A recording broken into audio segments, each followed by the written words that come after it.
और एकादशी का नियम बहुत ध्यान से सुनिएगा। जिस दिन आपकी एकादशी का व्रत हो उस दिन प्रयास करिएगा कि अपने हाथ से किसी भी वृक्ष की कोई पत्ती टूटे ना। श्रावण के इस पवित्र महीने में 7 दिवसीय शिव महापुराण की कथा इस्पात नगरी भिलाई छत्तीसगढ़ की ये पवित्र धरा, पवित्र भूमि, जहाँ आप और हम सब बैठकर भगवान शंकर की पवित्र कथा का लाभ ले रहे हैं, भगवान शिव की पवित्र कथा को श्रवण कर रहे हैं। कथा मंडप में विराजमान छत्तीसगढ़ शासन के माननीय मुख्यमंत्री श्री विष्णुदेव सहाय जी की धर्मपत्नी श्रीमती कौशल्या देवी सहाय, जो निरंतर शिव पुराण की कथा को श्रवण कर रही हैं, एक बार जोरदार ताली बजाकर उनका साधुवाद, वंदन, अभिनंदन।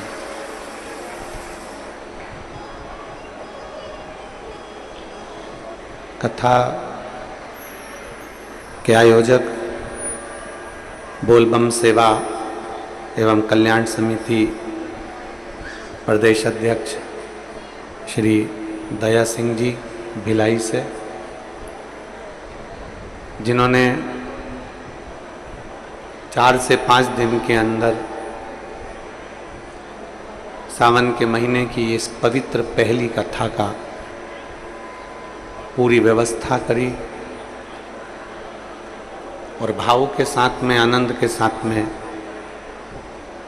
5 दिन के अंदर ये कथा पक्की होकर भगवान शिव की कृपा से ये भिलाई क्षेत्र में हुई। बहुत जोरदार ताली बजाकर दया सिंह जी के लिए साधु का। 4 से 5 दिन में इतनी व्यवस्था करना बहुत कठिन होता है, पर कहीं ना कहीं भगवान शिव की ही कृपा होती है और उन्हीं की उदारता होती है। तो ये कथा जो होना थी लखनऊ में, वो कथा छत्तीसगढ़ की पवित्र भूमि पर आ गई। आप लोगों का प्रेम और वात्सल्य था, बहुत बसा।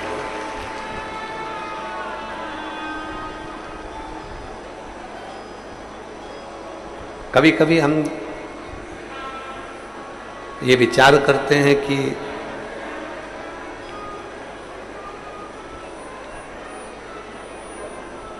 उस परमात्मा ने,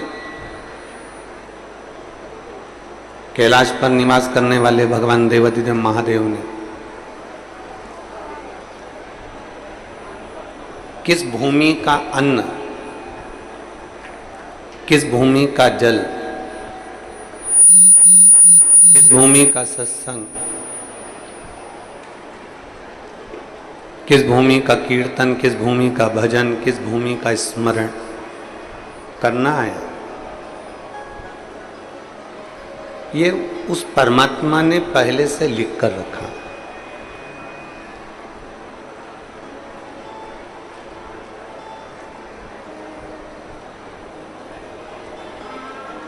कहाँ भजन होना है, कहाँ कीर्तन होना है, कहाँ भोजन करना है, कहाँ का अन्न ग्रहण करना है, कितनी श्वास आपकी और हमारी चलेगी। 21,600 श्वास प्रतिदिन मनुष्य के शरीर से निकलती है। अभी 21,600 श्वास में से कौन सी श्वास आखिरी है, ये किसी को नहीं मालूम। 3.5 करोड़ रोम छिद्र इस पूरे शरीर में, एक एक रोम छिद्र को अगर गिना जाए पूरे शरीर के, तो 3.5 करोड़ रोम छिद्र इस शरीर में होते हैं। 3.5 करोड़ रोम छिद्र का ये शरीर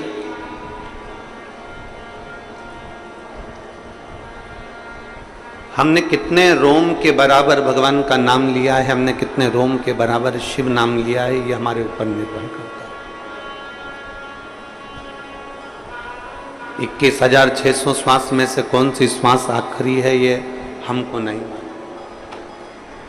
पर इतना जरूर मालूम है कि 3.5 करोड़ रोम छिद्र में से हम कितना भजन कर सकते हैं।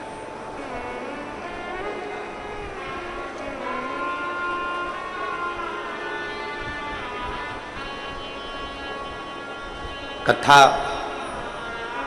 लखनऊ में होने वाली थी सावन की पहली, और मालूम पड़ा कि वो कथा छत्तीसगढ़ की पवित्र धरा पर आई। अर्थात भजन का बल, भक्ति का बल, स्मरण, ये सब खींच कर लाते हैं। चुंबक देखिए आप लोगों ने, वो चुंबक को गंगा में रस्सी बांधकर गोताखोर डालते हैं और उसमें चिपकने वाला जो भी सामान होता है वो चिपक जाता है। लकड़ी नहीं चिपकती, कपड़ा नहीं चिपकता, प्लास्टिक नहीं चिपकता। वो चुंबक में जो चुंबकीय तत्व होते हैं वही चिपकते हैं।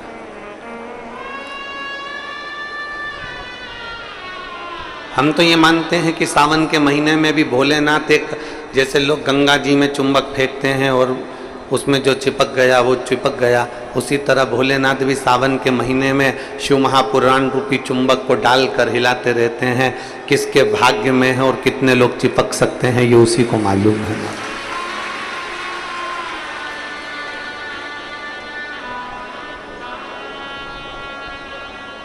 72 साल बाद ऐसा सावन आया है, और उस सावन में अगर भगवान की अविरल भक्ति हमारे मुख से हो रही है, भजन हमारे मुख से हो रहा है, कीर्तन हमारे मुख से हो रहा है, तो आप और हम तो सब शिव के चरणों के दास हैं।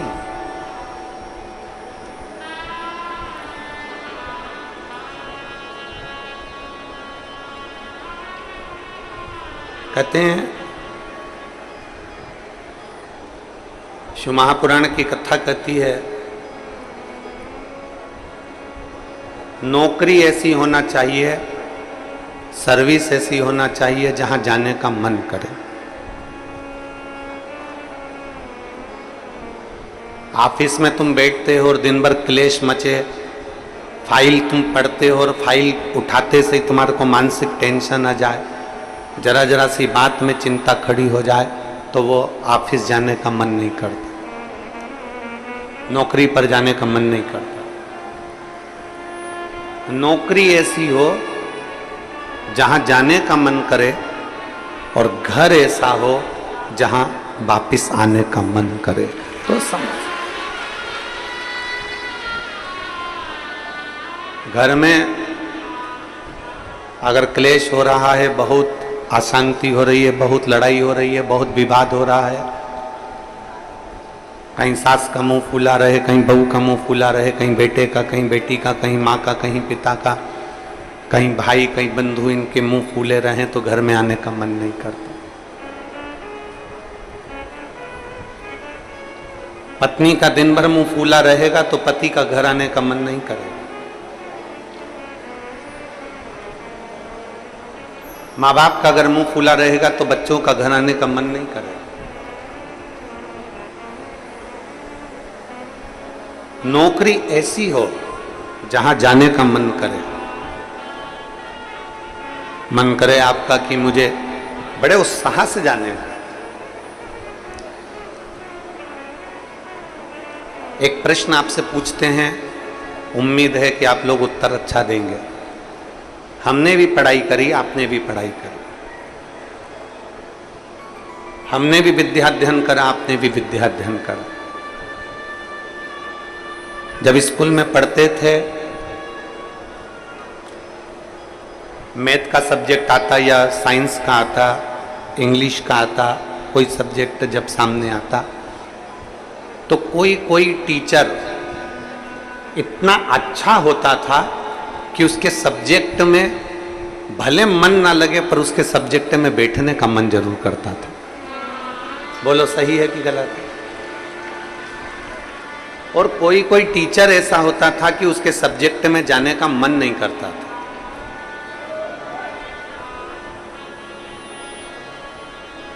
उनके सब्जेक्ट में जाने का मन नहीं करता।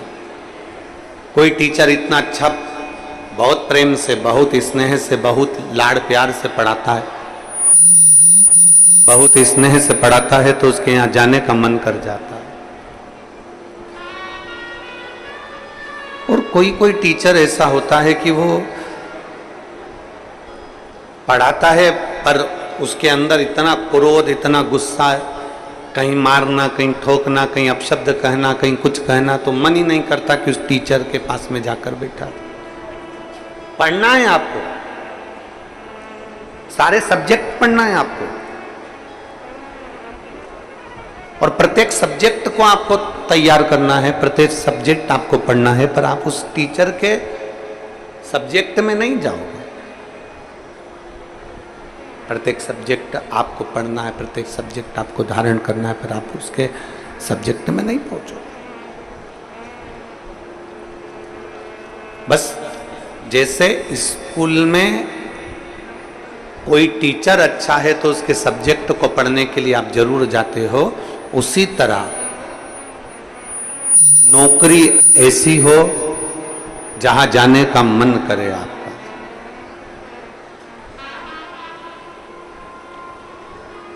नौकरी ऐसी होना चाहिए जहां तुम्हारा जाने का मन करे, जहां तुम्हारा बार बार मन करे, 5 भी बज जाए ना तो भी मन करे कि थोड़ा आधे घंटे और काम कर लूं, 1 घंटे और काम कर लूं, 15-20 मिनट और काम कर लूं। नौकरी अगर अच्छी है तो तुम्हारा जाने का मन बड़ा करेगा और वहां बैठने का भी मन करेगा। तो शास्त्र कहता है कि नौकरी ऐसी हो जहां तुम्हारा जाने का मन करे, और घर ऐसा हो जहां पर सब प्रेम से रहते हो, तो नौकरी से और दुकान से घर आने का मन करे, तो समझ लो कि तुम्हारा घर श्रेष्ठ है। तो समझिए कि उसमें तुम्हारी श्रेष्ठता है।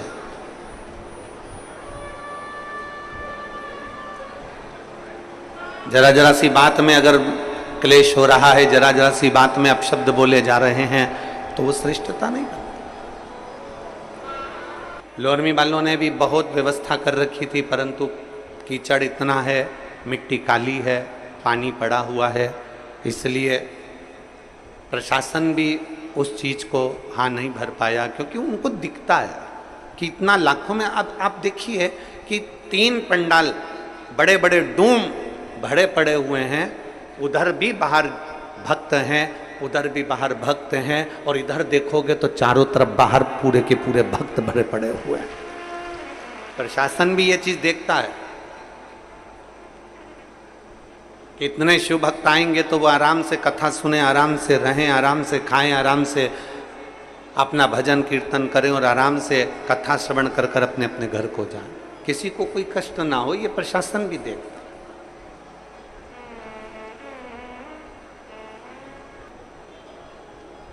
21,600 श्वास में से 21,600 श्वास जो चल रही है, उसमें से जितनी श्वास हम परमात्मा को दे सकते हैं उतना दीजिए। हम जितना भजन कर सकते हैं उतना भजन करें, हम जितना स्मरण कर सकते हैं उतना स्मरण करें। और तेरी कृपा बिना न हिले एक भी अणु, लेते हैं श्वास तेरी कृपा से तनो तनो। हे गंगाधार मुक्ति द्वार ओंकार तू, बोले ओंकार तू। आयो शरण तिहार शंभु तार तार तू। बखान क्या करूं मैं राखों के ढेर का, चपटी भभूत में खजाना कुबेर का। हे गंगधार मुक्ति द्वार ओंकार भोले ओंकार तू आयो शरण तिहारी शंभो तार तार तू। कहां प्रभु कृपा करे। एक एक श्वास, और श्वास में से भी जो श्वास आपको ठीक लगे वो परमात्मा को दीजिए।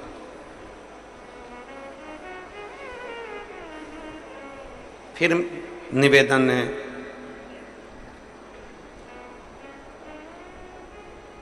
फिर निवेदन कि नौकरी पर वहीं जाना अच्छा लगता है जहां स्नेह हो।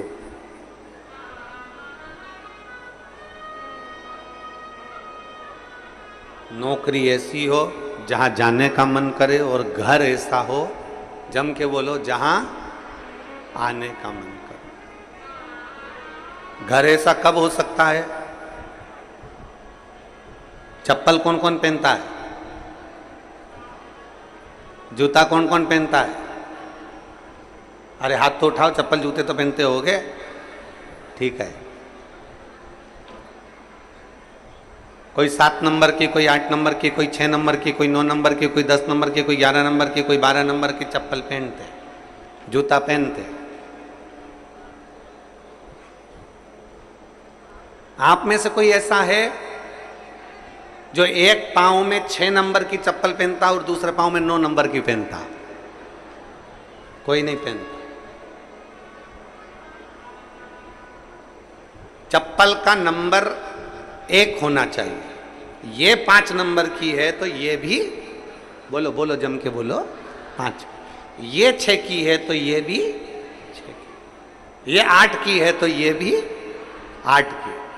पर कई घर ऐसे हैं जिन घर में पति और पत्नी को भी एक ही नंबर में रहना चाहिए, पर इनका नंबर गड़बड़ हो रहा है।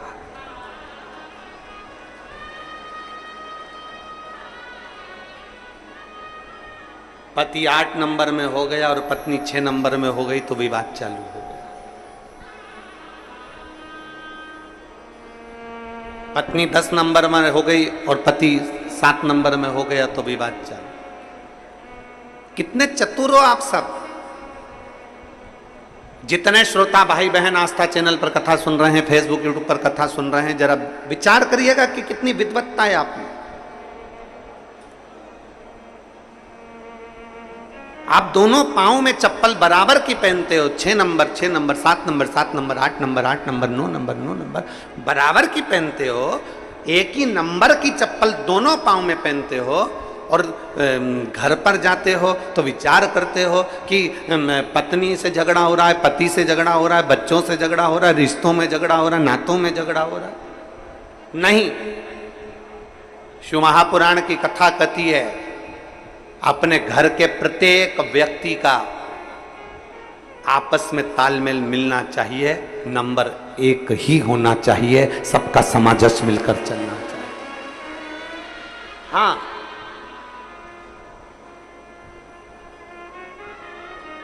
एक बात हो सकती है, कभी कभी तालमेल नहीं मिल पाता तो फिर आखिरी में छोड़ना पड़ता। तालमेल नहीं मिल पाता तो फिर छूटता। कोई कोई चप्पल जूता ऐसा होता है कि वो काटे जाए काटे जाए काटे जाए, पांव में छाला आ जाए, पांव में तकलीफ आ जाए, काटे जाए काटे जाए काटे जाए तो फिर छोड़ना पड़ता। फिर उसको नहीं रखना। ये तो मुझे बार बार काट रहा है, मुझे बार बार परेशान कर रही है, बार बार परेशान कर रही है, तो फिर काट छोड़ से रिश्ता नहीं।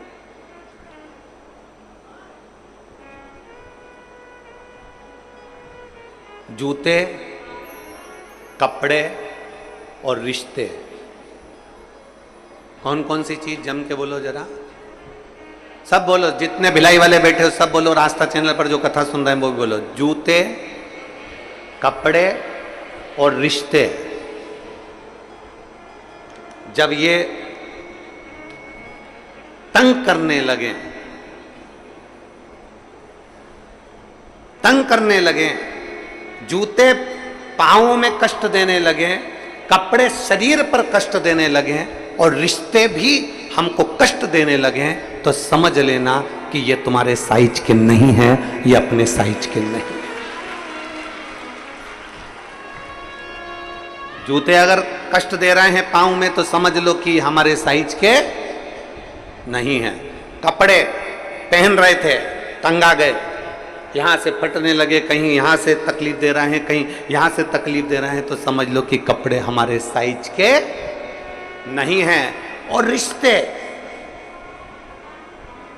संबंध,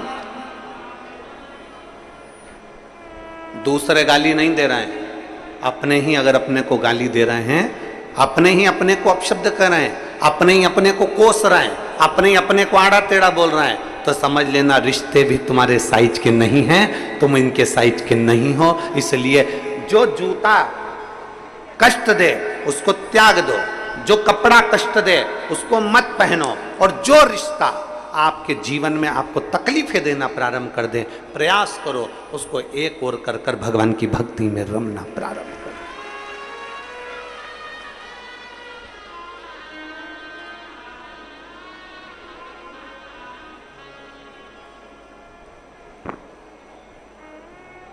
कमाई किसने करी? आपने। मेहनत किसने करी? आपने। मेहनत आपने करी है, कमाई आपने करी है, परिश्रम आपने करा है, दिन रात पसीना आपने बहाया, दिन रात मेहनत में आप लगे रहे, दिन रात मेहनत में आप लगे रहे, दिन रात तुमने एक कर दिया। दुनिया के लोगों को भले लगा कि पैसा कमाना सरल है, पर आपने पूरी जिंदगी कमाया तो आपको मालूम है कि कितनी मेहनत करी है।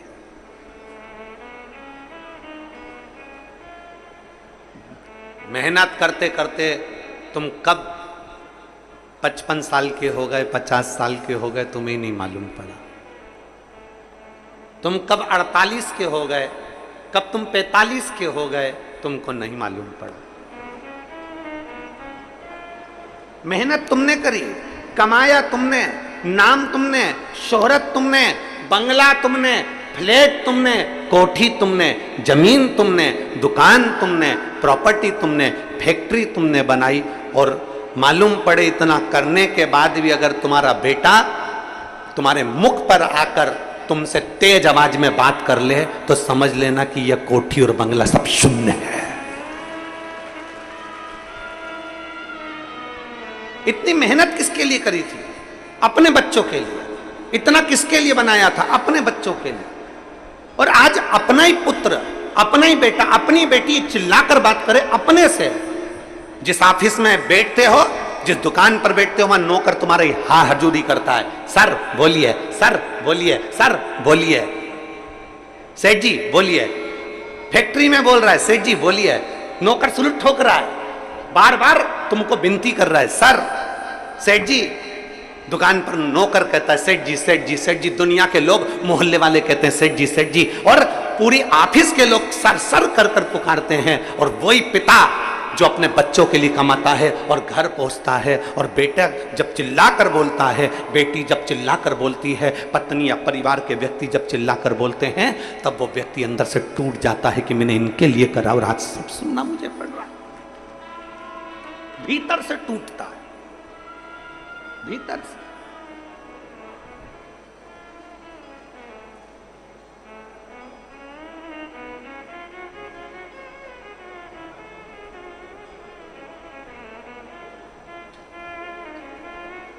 खूब पढ़ाओ बच्चों को। बेटा बेटी की एजुकेशन में कोई कमी नहीं आना चाहिए।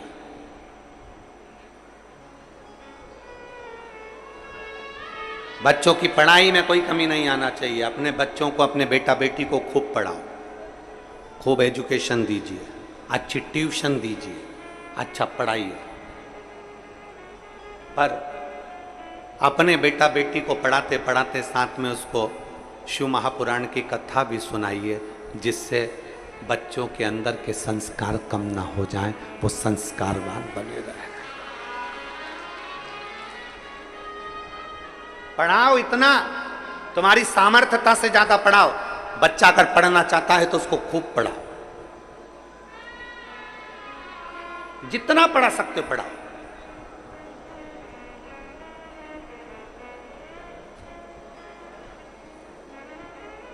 जितना जिसकी एजुकेशन है और जितना जिसमें बल है पढ़ने का,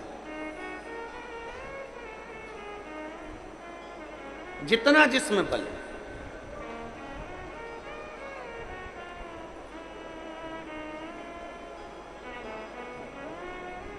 कभी बच्चों को पढ़ाने के साथ में अगर कोई पास के पड़ोसी के, कोई तुम्हारा नीचे काम करने वाला कोई सेवादार है, कोई चौकीदार, कोई आदि कादिक है और उसका भी बच्चा पढ़ना चाहता है और उसके पास पैसा नहीं है, तो अपने पैसे से उसको एजुकेशन कराओ। अपना बेटा एक दिन बहुत बड़ा ऑफिसर बनेगा और एक छोटे से व्यक्ति के बच्चे को तुमने पढ़ाया है और उसका बेटा भी जब ऑफिसर बनेगा, भले कोई भी भूल जाए, पर जिस बच्चे के लिए तुमने खर्चा कर कर उसको पढ़ाया है, वो बच्चा कभी जिंदगी में तुम्हारा एहसान नहीं भूलेगा मरते दम तक। विद्या का दान दुनिया में सबसे बड़ा दान है। इसलिए हमारी विठलेश सेवा समिति भी, आप लोग सोचते होंगे कि हम जो दान देते हैं वो कहाँ जाता है, उस दान का हिस्सा कैसे किया जाता है, कभी विठलेश सेवा समिति में आकर देखिएगा। कभी आइए और उस समिति से आप पूछो।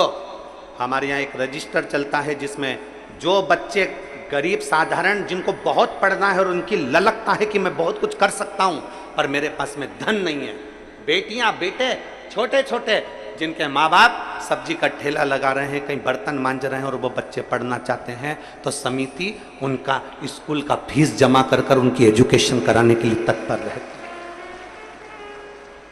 विद्या से बड़ा दुनिया में कोई दान नहीं, जितना मन सकता है दीजिए।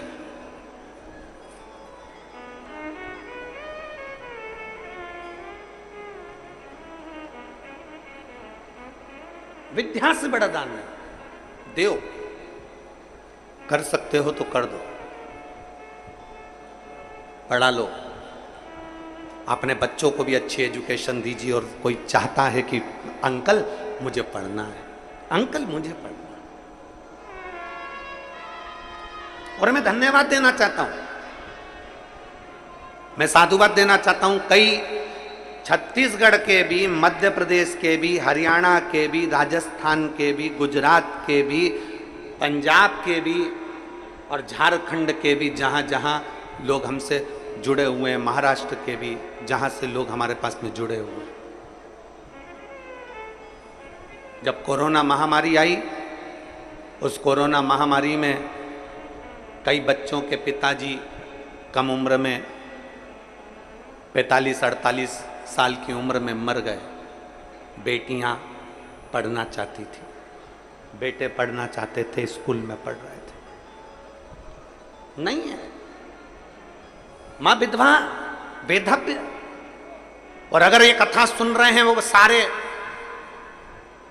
उनको धन्यवाद देना चाहूंगा, चाहे महाराष्ट्र के हो, चाहे छत्तीसगढ़ के हो, चाहे राजस्थान के हो, चाहे मध्य प्रदेश के हो, चाहे पंजाब के हो, चाहे हरियाणा के हो, चाहे झारखंड के हो, उनको धन्यवाद देना चाहता हूं कि जब कोरोना महामारी में जब पिता चले गया, पिता जाने के बाद माँ अकेली पड़ गई और घर में 3-3, 4-4 बच्चे, उनकी एजुकेशन क्या।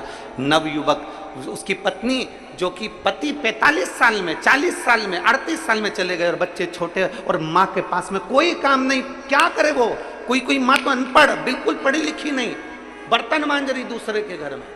और उस समय पर जब सीहोर सूचना पहुंची विठलेश सेवा समिति को, और समिति ने यजमानों को फोन करना प्रारंभ करा, कहीं गुजरात, कहीं राजस्थान, कहीं छत्तीसगढ़ के साथ 2 बच्चे हैं, उसका खर्चा आप उठाओगे, आप पढ़ाओगे।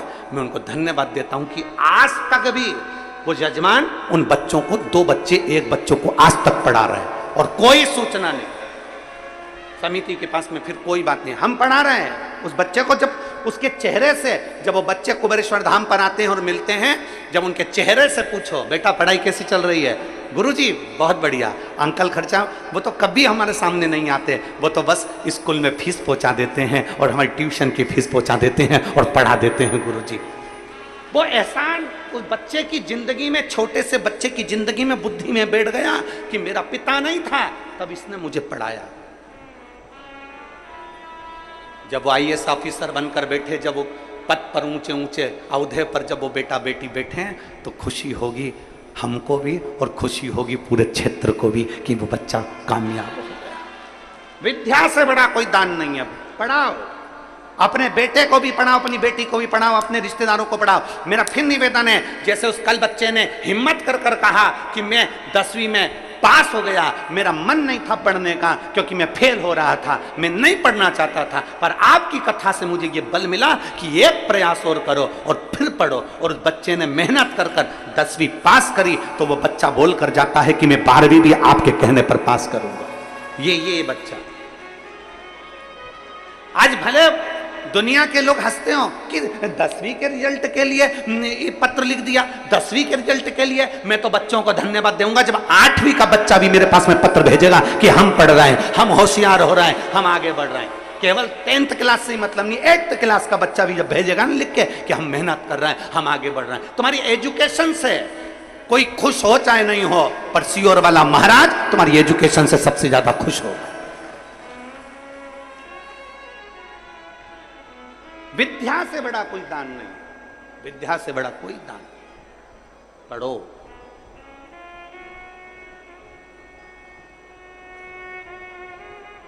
पढ़ो, खूब पढ़ो। जितना अपने बच्चों को भी पढ़ाओ और साथ में प्रयास करो कि कोई अगर है और उसको जरूरत है एजुकेशन की, उसको पढ़ाए। दान। और मत बुरे कर्म कर बंदे वरना पछताएगा, भगवान की आंखों से तू बच नहीं पाएगा, तू बच नहीं पाएगा। अरे ओ अज्ञानी मत कर नादानी, अरे ओ अज्ञानी मत कर नादानी।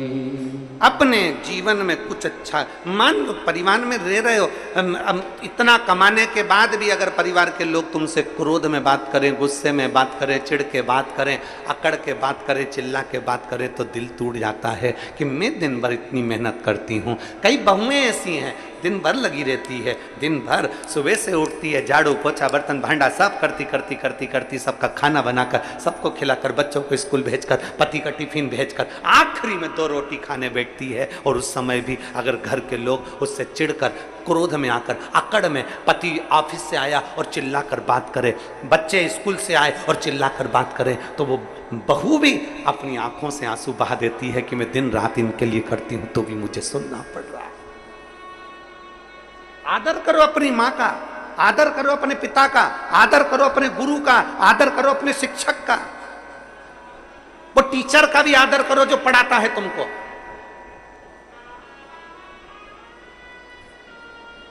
वो शिक्षक का आदर करिए जो शिक्षक तुमको एजुकेशन के लिए तत्पर करता है, पढ़ाता है। अपने बच्चे को छोड़कर एक महिला शिक्षक, चाहे वो महिला पुलिस हो, चाहे सरकारी नौकरी करने वाली महिला कोई हो, चाहे वो महिला शिक्षक हो, अपने बच्चे को घर छोड़कर आती है। और अपने बच्चे पर कम ध्यान देकर स्कूल के बच्चे पर अगर वो अच्छे से ध्यान दे रही है, तो ये जान लेना कि तू एक बच्चे को छोड़कर 1000 बच्चे ऐसे तैयार कर रही है जो आने वाले समय में कहीं ना कहीं उच्च पद पर विराजमान हो। ना ध्यान दिया।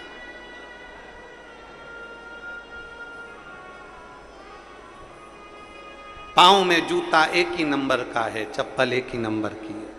निवेदन है, जूता, कपड़ा और रिश्ते जब कष्ट देने लगे ये तीनों, तो समझ लेना कि ये हमारी साइज के नहीं है। कोई तुमको दिन रात कष्ट दे रहा है। भगवान कृष्ण की कथा आती है, उनके बुआ का लड़का शिशुपाल अपशब्द कह रहा है। सग्गी बुआ का लड़का था भगवान कृष्ण की, सग्गी बुआ का बेटा था भगवान कृष्ण की, और गाली पर गाली दे रहा था। तो भगवान कृष्ण समझ गए थे कि जूता, कपड़े और रिश्ते जब कष्ट देने लगे तो समझ लो कि ये मेरे साइज के नहीं है। ये मेरी साइज के नहीं है। ये मेरी बुआ का लड़का होकर मुझे गाली देता है, ये मेरी बुआ का लड़का होकर अपशब्द कह रहा है, मेरे साइज का नहीं है, हमारी बराबरी का नहीं है। कोई ऊंचे ऊंचे पद पर बैठकर भी अगर आपको गाली दे, अपशब्द दे, बद्दुआ दे, तो समझ लो ये तुम्हारी साइज का नहीं है। बड़े ऊंचे ऊंचे पद पर बैठ गए और मालूम पड़े तुमको गाली दे रहे हैं, तुमको अपशब्द कर रहे हैं, तुमको बद्दुआ दे रहे हैं, तुमको आड़ा टेढ़ा कर रहे हैं, समझ लेना ये तुम्हारी साइज का नहीं है, ये तुम्हारी साइज का नहीं है।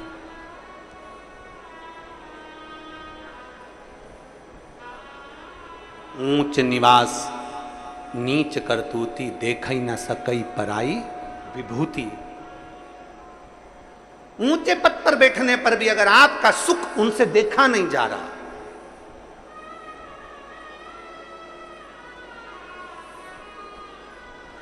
समझ लीजिए कि आपके साइज के नहीं है। आप अपनी भक्ति में लीन रहो, आप अपने भजन में लीन रहो।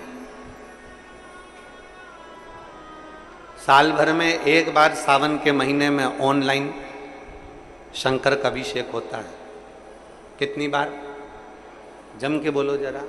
एक बार। और अब की बार तो 72 वर्ष के बाद ऐसा सावन आया है जिस सावन को सोमवार से चालू होकर सोमवार को विराम हो रहा है, और शिवरात्रि 2 अगस्त की पड़ रही है, और रात्रि के पहले पहर शाम के 7 बजे, मतलब पहले पहर की पूजन आप और हम, पूरी दुनिया के लोग, पूरे विश्व के लोग करेंगे।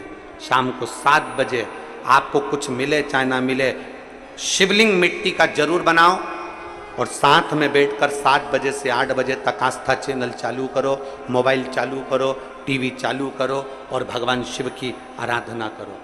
चलते चलते मान लो बीच में कहीं लाइट चली गई, नेटवर्क नहीं मिल रहा, तो चिंता मत करना। शिव जी को 1 लोटा जल और जो सामग्री लिखाई गई है, अगर दिल से श्री शिवाय नमस्तुभ्यम कहकर भी चढ़ा दोगे तो भी मेरा शंकर खाली नहीं छोड़ेगा, तुम्हारा भंडार भर गया।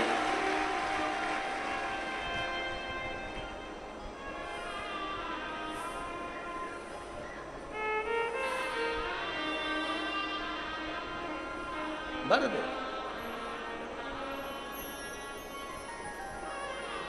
उत्साह के साथ पूजन करना। तुम्हें लगना चाहिए कि 2 अगस्त को मेरा बाबा मेरे घर आ रहा है। इतनी खुशी रखो उस दिन, इतनी प्रसन्नता रखो कि मेरा बाबा मेरे घर आ रहा है।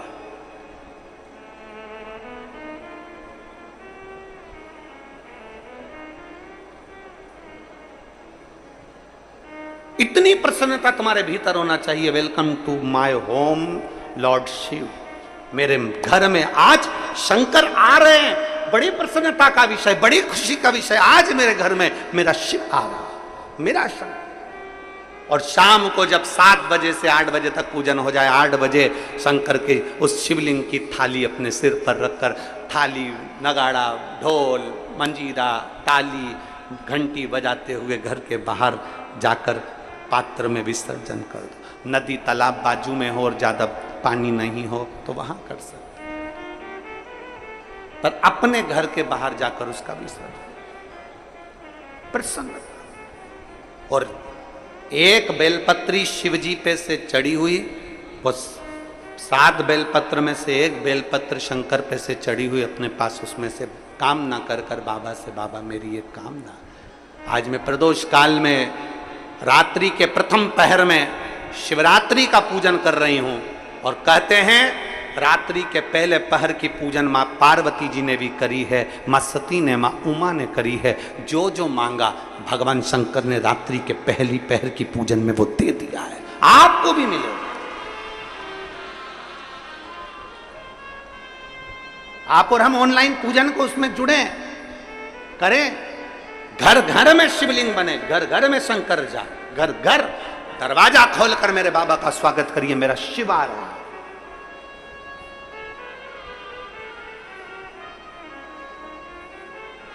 एक व्यक्ति ने प्रश्न किया, गुरुजी महा महीने की शिवरात्रि जो आती है फरवरी में, वो सबसे बड़ी शिवरात्रि होती है, आप सावन की शिवरात्रि को इतना बड़ा बना दिए, इतना बड़ा बना दिया, सावन की शिवरात्रि में ऐसा क्या है? हमने कहा महाशिवरात्रि आती है तो भगवान शंकर पार्वती स्वयं आते हैं, पर पूरी सृष्टि का भार भगवान शंकर और पार्वती के हाथ में नहीं रहता, भगवान नारायण के हाथ में रहता है। 4 महीने जब भगवान नारायण विश्राम के लिए जाते हैं शेषनाग की सैया पर, तो पूरी सृष्टि का भार भगवान शंकर को दे जाते हैं। तो सावन उसी 4 महीने के अंदर पड़ता है जब शंकर के पास पद आ जाता है। किसी व्यक्ति के पास कुर्सी आ जाए, पद आ जाए, प्रतिष्ठा आ जाए, तो साइन करने में देरी नहीं लगती है और वो साइन की कीमत होती है। इसलिए शंकर भगवान की ये सावन की शिवरात्रि, शिव क्या दे देते हैं किसी को मालूम नहीं पड़ता। मेरे भगवान शंकर किसका साइन कर दे, क्या दे दें, किसको दे दें? चोर को कुबेर बना देते हैं, भस्मासुर को अपना कंगर प्रदान कर देते हैं, लंकाधिपति रावण को सोने की लंका दे देते हैं। अगर कोई पूछे ये सब कुछ कब दिया गया, भस्मासुर को कंगन कब दिया? श्रावण के महीने में। लंकाधिपति रावण को लंका कब दी? श्रावण महीने में। कोई पूछे कि इतना सब चोर को कुबेर कब बनाया? श्रावण महीने में। क्योंकि 4 महीने मेरे शंकर के पास में पूरी सृष्टि का भार है।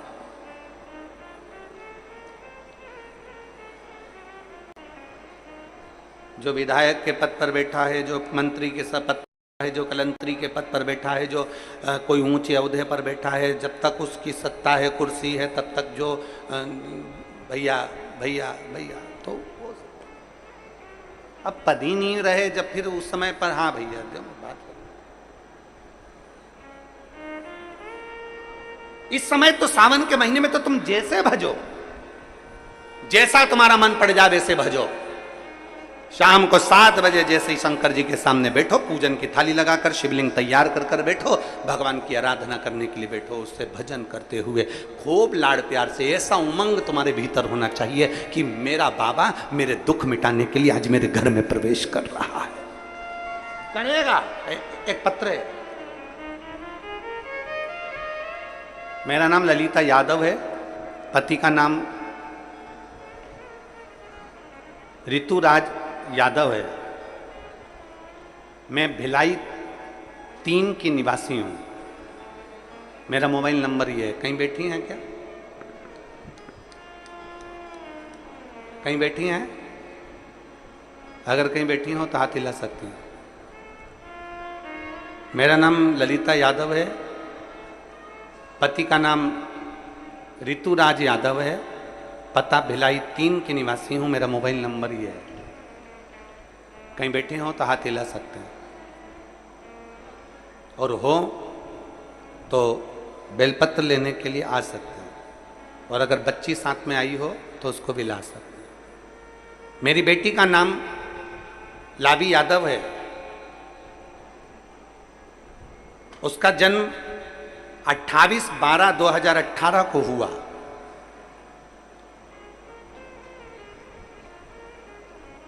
अभी क्या चल रहा है? जम के बोलो। 2024।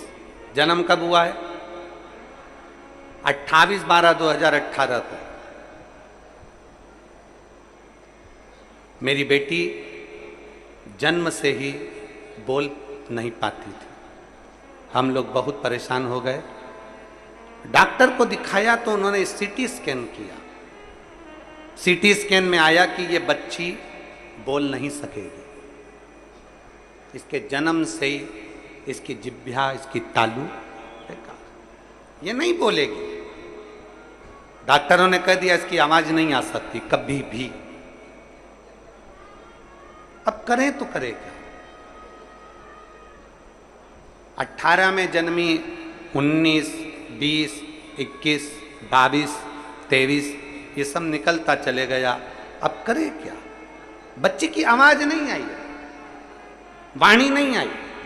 तब किसी ने कहा, पड़ोस में एक दादी रहती हैं, उन्होंने कहा टीवी पर प्रदीप मिश्रा जी कथा करते हैं और शंकर की कथा का वाचन करते हैं। हमने सुना है कि शिव कथा सुनने वाले की सब मनोकामना पूर्ण होती है। तो टीवी के सामने उस बच्ची को बिठा, कथा सुनवा। छोटी सी बच्ची को हम टीवी के सामने बिठा देते, कथा सुनवाते। पशुपतिनाथ का व्रत करना प्रारंभ करा, शंकर पे चढ़ा हुआ जल पीना चालू करा, बच्ची को रोज मंदिर ले जाती, शिव जी का चढ़ा हुआ जल नंदी के पास बिठाती और पिलाती, और बेटी से कहती शिव का नाम ले, श्री शिवाय नमस्तुभ्यम बोल। बेटी बोल नहीं पाती, बहुत बहुत प्रयास किया, तब मेरे बाबा ने ऐसी कृपा करी गुरुदेव, नंदी के पास बैठकर श्री शिवाय नमस्तुभ्यम। लोग कहते हैं कि ये क्या दे दिया मिश्रा जी ने, पर कोई मुझसे पूछे श्री शिवाय नमस्तुभ्यम में क्या है, आज मेरी बेटी इतने सालों के बाद बोलना प्रारंभ कर दी। मैं बाबा को धन्यवाद देने के लिए,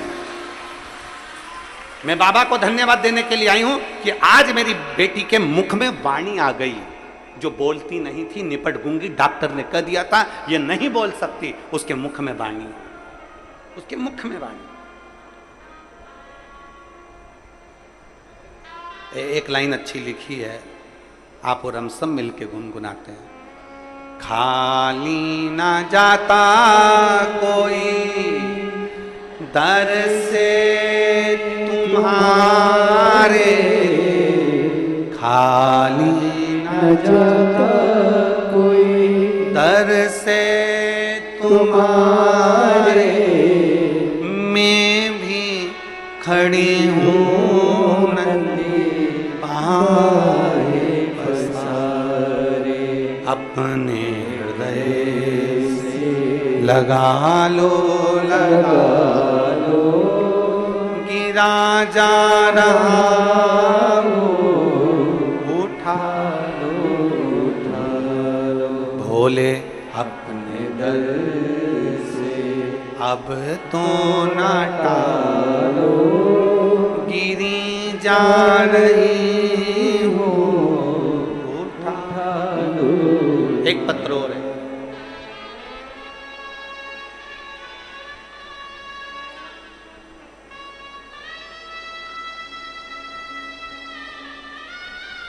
मैं कमलेश कुमार साहू, अब नाम लिखा है इन्होंने कुसारी डीही, सही बोले हैं हम, आप ही हैं, हाथ हिलाओ एक बार, श्री शिवाय नमस्तुभ्यम। कुसारी डीही, कन्हैयापुर चौक, दुर्ग के निवासी हैं। आइए, मेरा बेटा भावेश कुमार साहू, गोत्र गुरुपंच, जन्म से सुनता नहीं है और बोल भी नहीं पाता। जब ना बोल पाता था ना सुन पाता था, जन्म से इसके कान भी नहीं थे, इसकी वाणी भी नहीं थी, डॉक्टर ने कह दिया था ये ना बोलेगा ना सुनेगा। गुरुदेव, बच्चा बड़ा होते चले गया पर इसकी आवाज नहीं आई, ना वाणी आई, ना कान की शक्ति आई। तब किसी ने कहा, सियोर वाला महाराज कथा कहता है, शिव पुराण कहता है, टीवी के सामने सुनाओ। हमने बेटे को टीवी के सामने आसन लगाकर कथा सुनवाई, बच्चे को लेकर हम सीहोर पहुंच गए। हमने सुना है सीहोर का कंकर शंकर है। हम कुबेरेश्वर धाम पर रुद्राक्ष लेकर आ गए, उस रुद्राक्ष को और कंकर को लाए, रुद्राक्ष को तांबे के कलश में गलाते, शिव जी को जल चढ़ावाते और वो जल अपने बेटे को पीने को दे देते। बच्चे को भी लेकर मंदिर जाते, नंदी के पास बिठाकर शिव नाम खिलवाते, श्री शिवाय नमस्तुभ्यम का जाप करवाते। मैं बाबा को आज धन्यवाद देने के लिए आया हूँ। डॉक्टर ने तो सर्टिफिकेट दे दिया था कि ये बोलेगा नहीं सुनेगा नहीं, आज मेरा बच्चा बोलता भी है और सुनता भी है। मैं बाबा को धन्यवाद देने के लिए।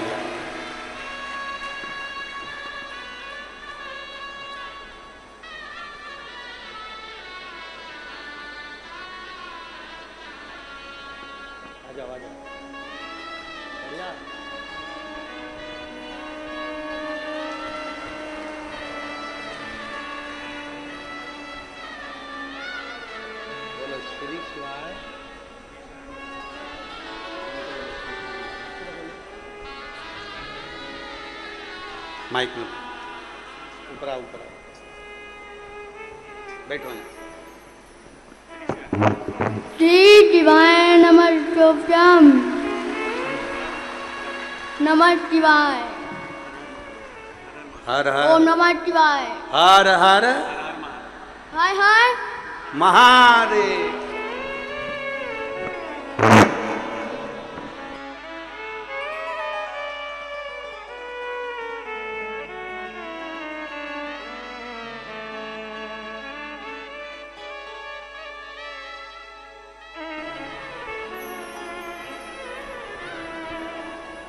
और खाली ना जाता कोई दर से तुम्हारे, खाली ना जाता कोई दर से तुम्हारे, मैं भी खड़ी हूँ नदी पारे फसाए, अपने हृदय से लगा लो गिरा जा रहा हो, उठा लो भोले अपने दर से अब तो ना डालो, गिरी जा रही हूँ, उठा लो। शिव पर करा गया भरोसा, शंकर ने वाणी भी दी है और श्रवण शक्ति भी दी। पत्र में इस भाई ने लिखा,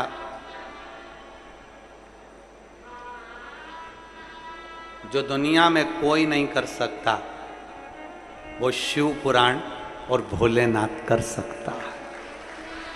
शिव पुराण कर सकती है और भोलेनाथ कर सकता है। उसमें सबसे जरूरी है आपका विश्वास, उसमें सबसे जरूरी है आपका भरोसा, उसमें सबसे जरूरी है आपकी दृढ़ता। जिस दिन आपने, जितने आस्था चैनल के श्रोता हैं और जितने बहन भाई यूट्यूब फेसबुक पर कथा सुन रहे हैं, अगर शिवरात्रि के दिन आपने ये सोच लिया कि शंकर मेरे घर में आए हैं और मेरा दुख कटेगा, जैसे कल कहा गया था ना कि घड़ी में आप सोच लेते हो कि मुझे इतनी बजे घड़ी में अलार्म भरा और सोचा ऐसा ऐसा तो वैसा, उससे पहले उठा, तुमने सोच लिया कि मेरा दुख मेरा बाबा काटेगा, तो यह पक्का है कि दुख मेरा महादेव जरूर काटेगा। विश्वास पक्का हो गया ना, भरोसा दृढ़ हो गया।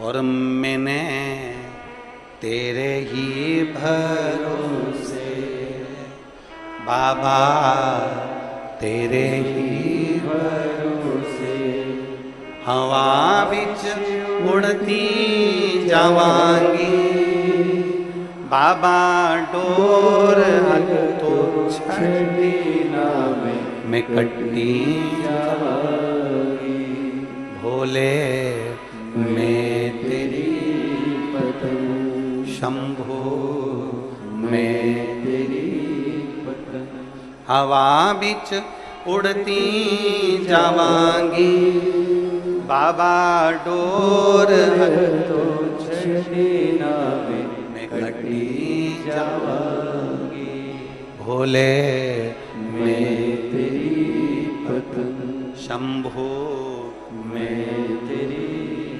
विश्वास की जागरूकता अपने भीतर करो। जिस दिन विश्वास की जागरूकता हो गई उस दिन शिव मिलेगा। घर में रहो, परिवार में रहो, नातों में रहो, रिश्तों में रहो, कुटुंब में रहो, पर प्रेम के साथ रहो, स्नेह के साथ रहो, द्वेष के साथ नहीं, प्रेम के साथ। आइए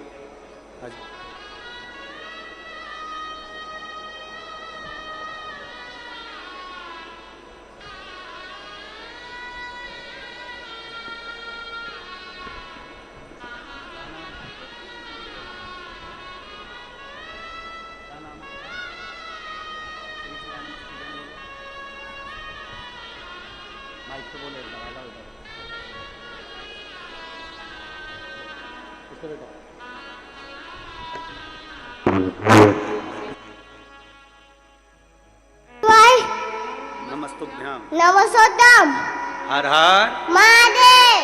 जय।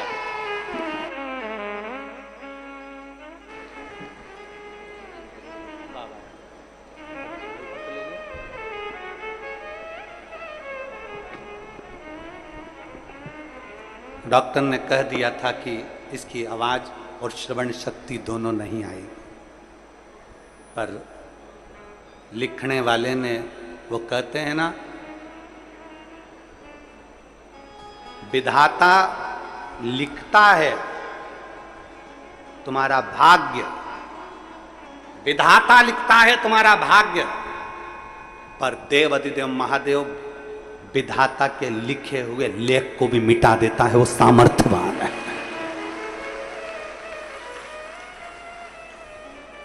सामर्थ्यवान।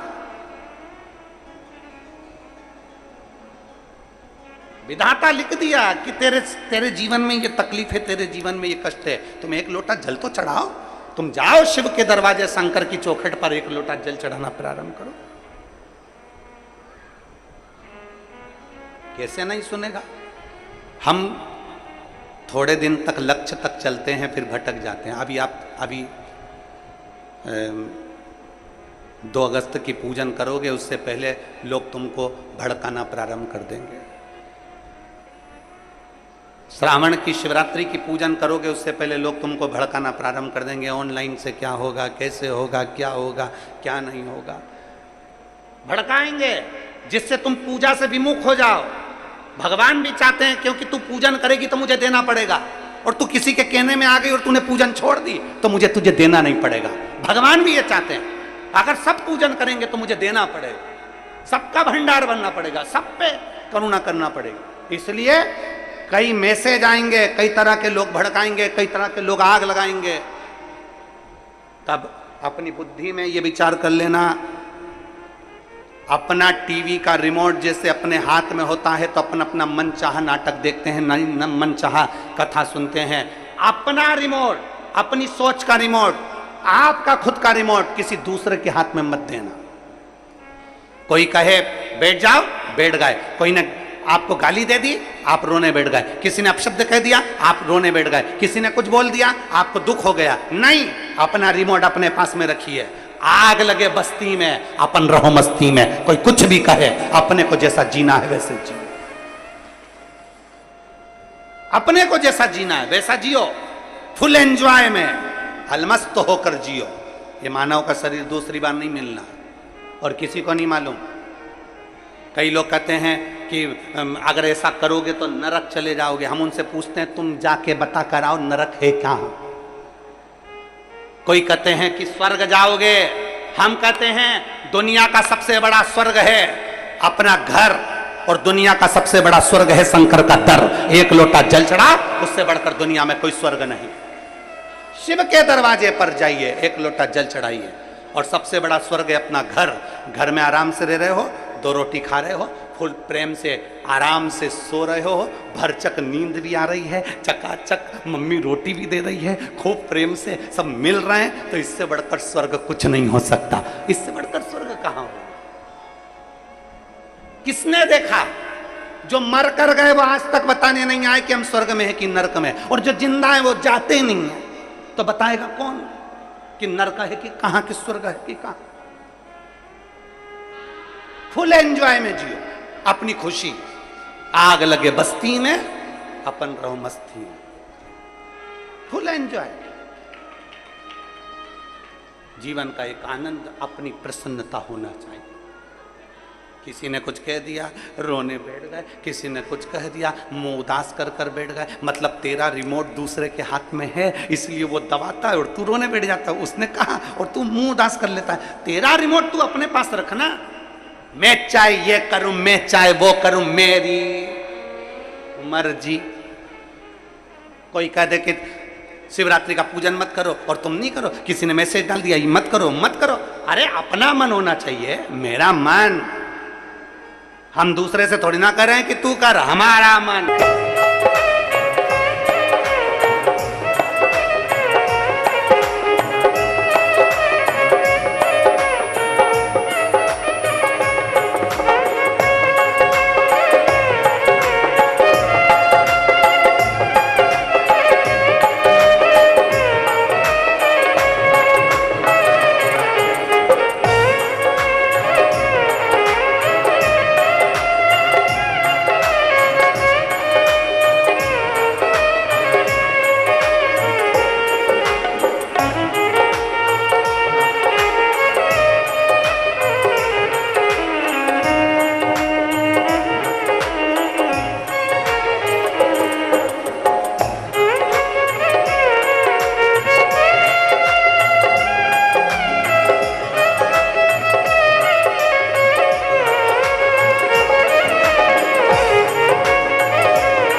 ओ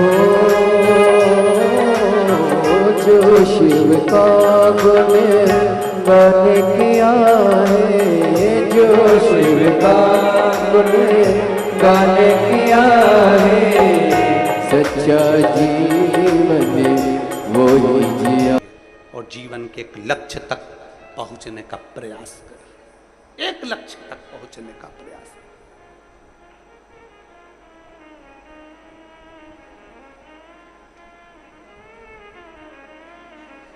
और नमामि शमीशा निर्वाण रूपम विभुं व्यापकं ब्रह्म वेद स्वरूपम नमामि शमीशा निर्वाण रूपम विभुं व्यापकं ब्रह्म वेद स्वरूपम। भगवान शिव को अपने भीतर उतारने का प्रयास करें, शिव को अपने भीतर उतार। और महाराज, ओ मेरे भोले तेरा सहारा है, मेरे भोले तेरा सहारा है, मेरी नैया का तो किनारा है, मेरी नैया का तो किनारा है। आपका दिल जितना करे उतना शिव की भक्ति करो, उतना। और फिर निवेदन, शिव के सिवा कहीं,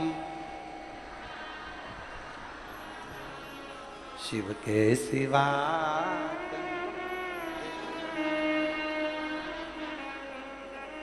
वरना पड़ेगा तुझे आंसू बहाना, वरना पड़ेगा तुझे आंसू बहाना।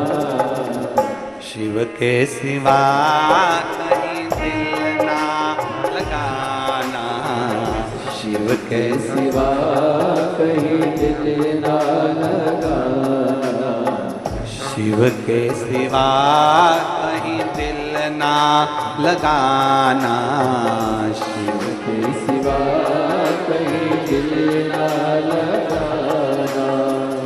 वरना पड़ेगा तुझे आंसू बहाना, वरना पड़ेगा तुझे आंसू बहाना। शिव के सिवा कहीं दिल ना लगाना, शिव के सिवा कहीं दिल ना लगाना। शंभो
शिव का गुण गान किया है, जो शिव का गुण गान किया है, सच्चा जीवन वो ही जिया है, सच्चा जीवन वो ही जिया है।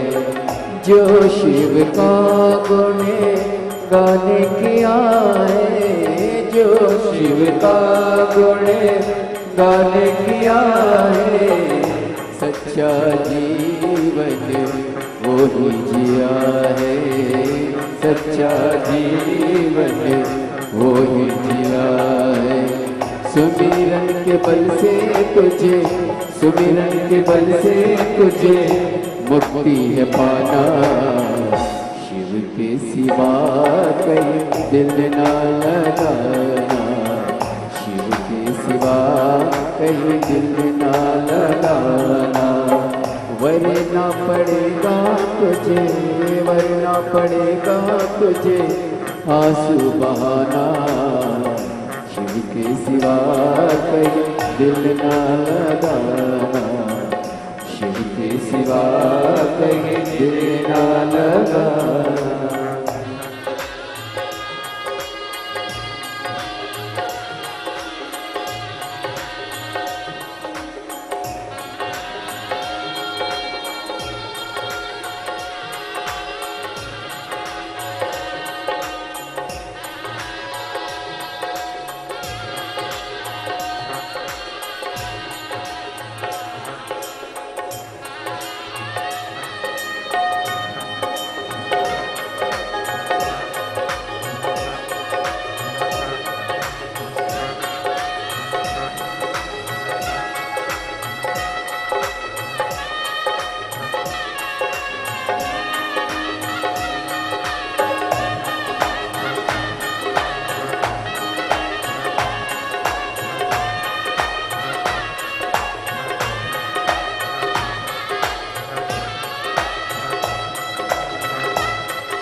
गया आज जवाने, बाला बन गया आज जवाने, बीत गया अब समय कहाँ है, बीत गया अब समय कहाँ है।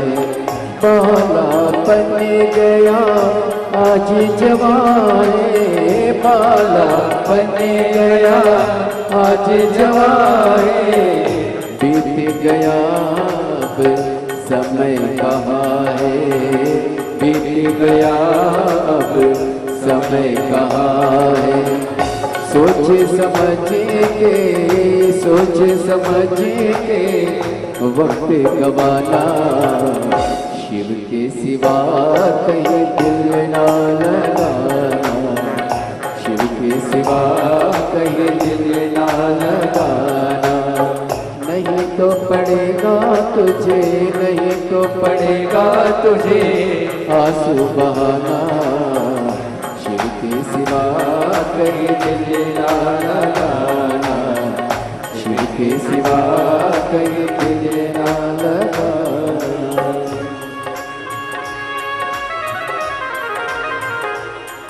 शंभो बड़े भाव से दोनों हाथों से